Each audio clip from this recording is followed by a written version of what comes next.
Di zaman Nabi Sulaiman ada sosok yang menarik, misterius. Ya, ketika Nabi Sulaiman buat sayembara, siapakah di antara tentara-tentara Sulaiman? Nabi Sulaiman itu tentaranya ada jin, ada manusia. Ngeri, Pak. Tentaranya nggak hanya manusia, juga ada jin. Dan jinnya disuruh kerja. Datanglah jin Ifrit. Jin Ifrit ini salah satu jin terkuat di antara klan-klan jin. Ya, ini kan dulu tempat sarangnya jin ini, Pak. Sekarang tempat kita tinggal. Jadi kalau ada yang indigo dikit atau kasyaf, terus ngelihat di rumahnya, ya mohon dimaklumi. Ya, wajar, apalagi itu kali di situ tuh. Orang kampung sini tanya aja, Pak. Dulu bagian jembatan di situ, sarangnya dia dulu tuh. Karena biasanya mereka senang di tempat-tempat yang sepi. Bahkan sampai hari ini mereka tinggal di rumah-rumah kita. Kalau mereka Muslim ya. Kalau mereka Muslim tinggal di rumah-rumah kita dan makan dari bekas-bekas kita. Ya. Buatlah sayembara beliau. Datanglah kemudian jin. Apa kata jin Ifrit? Dari kamu berdiri ke duduk itu berarti sehari semalam, sehari. Jadi Sayyidina Sulaiman ini kalau mengawasi orang kerja itu beliau duduk atau berdiri gitu ya, pakai tongkatnya. Maka tongkat Nabi Sulaiman ini jadi legenda. Karena kalau tongkatnya masih dia pegang, jin lihat, oh masih hidup nih Sulaiman nih. kerja terus. Walhasil Nabi Sulaiman mempertimbangkan. Di kelamaan juga tuh Nabi Sulaiman pengen yang lebih sakti dari itu. Apakah Nabi Sulaiman tidak sanggup? Beliau sanggup dengan izin Allah. Tapi enggak pantas seorang raja, seorang nabi plus raja ngurusin pemindahan. Itu kontraktor, Pak. Ini juga bisa jawaban kepada semua kita ketika membaca situs-situs bersejarah. Kok ada benda, belum ada alat, tapi bisa pindah ke satu tempat yang tinggi. Seperti di Borobudur, juga ada di Libanon itu. Kayak ini namanya apa, Pak? Ya, kita nyebut batu apa sih namanya nih? Marmer. Sejenis ini ada suatu bangunan tua ribuan tahun umurnya di Libanon. Itu ada di tengah, di dalam kuil.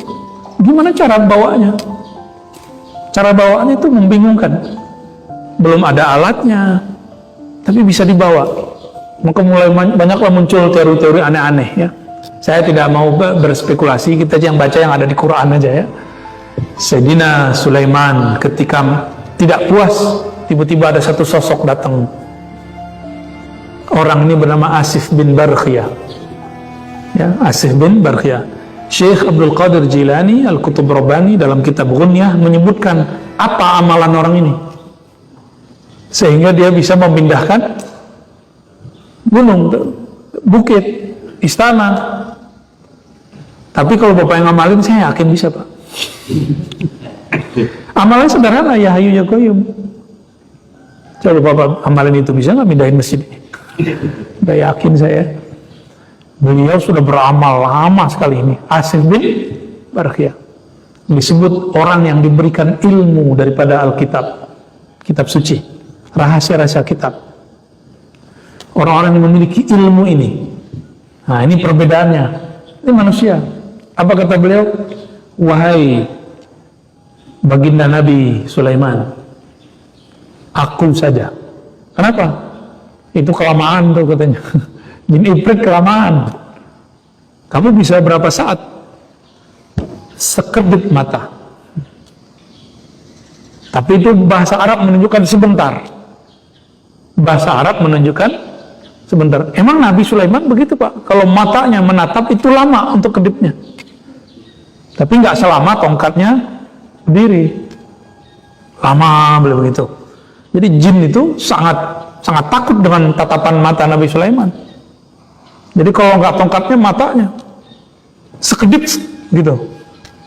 Maka dulu orang-orang ahli ilmu kebatinan, ini bukan rohani, kebatinan, itu perang itu bisa lewat mata. Ya, saya dulu waktu suka ilmu-ilmu aneh-aneh itu, Pak ya. Suka ilmu pernafasan untuk tarung-tarung dulu. Kita kalau lagi ketemu di mana, ketemu orang tatapan mata langsung ngos-ngosan, capek, keringetan, Pak. keringetan, dia capek, saya capek. Akhirnya caranya cuma dua, menghindar atau salaman. Oh, ternyata yang paling bagus salaman. Salaman aja ya. Jadi perang emosi ini lebih dahsyat ya. Saya boleh menyebutnya Sayyidina Asif bin Barkhiyah. Kalau versi para ulama disebut wali. Cuma kalau versi saya nih, dari guru-guru kami juga, besar kemungkinan itu juga seorang nabi, tapi bukan rasul. Karena nabi itu 124.000. Besar kemungkinan Sayyidina Asif salah satu seorang nabi, namun bukan sebagaimana Nabi Musa ada Harunnya, ya, Nabi Zakaria ada Yahyanya, ya, ada nabi yang mirip di sezaman itu yang paling panjang paling belakangan namanya Nabi Daniel. Jadi Daniel itu bukan nama Ibrani semata, tapi itu nama seorang nabi. Betul, dibawalah sekejap, cukup dengan baca zikir ya Hayyu ya Qayyum. Itu pakai qayyum. Qayyum itu artinya yang mengurusi alam semesta, yang mengatur alam semesta. Istana Sayyidatuna Bilqis itu bagian daripada alam yang diurus oleh Allah. Pindah langsung ya. Jadi namanya Asif, dan saya meyakini beliau seorang nabi tapi bukan rasul ya. Adakah pewarisnya? Ada. Setiap nabi ada pewarisnya. Mungkin di kalangan sahabat nabi siapa gitu, kita wallahu a'lam, kita nggak tahu. Setiap masa sekarang ada pewaris-pewarisnya.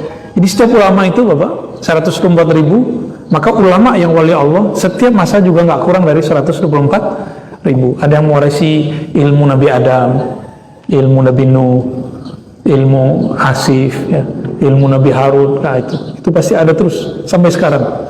Cuma mereka Allah sembunyikan lewat ilmu-ilmu atau lewat penampilan-penampilan yang sulit kita ketahui.